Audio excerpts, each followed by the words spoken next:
A days in my life, nagluto si Madam og humba. Request sa akong sister-in-law. Nagpaluto. Nagpaluto akong sister-in-law. Balhin na diha. Humana kog luto. Lami ba ni? Huyong-huyong na guys. Huyong-huyong na mga madam. Oh, nagluto baya si Madam Ems. Nagluto ani kay Madam daw ko. Oh, di ba? Madam, galuto gumba. Uy!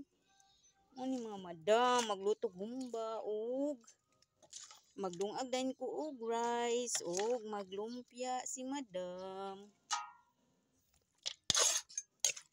Paborito sa akong sis-in-law.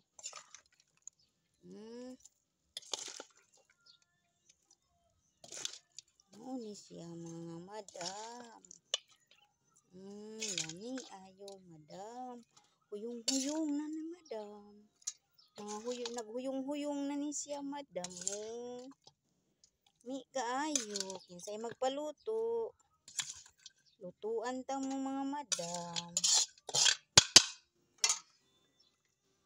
Mi kaayo mga madam. Init na kayo ang beauty ni Madam. Ang akong glutatayon, mawala na mga madam. Bye mga madam. Thank you for watching, madam.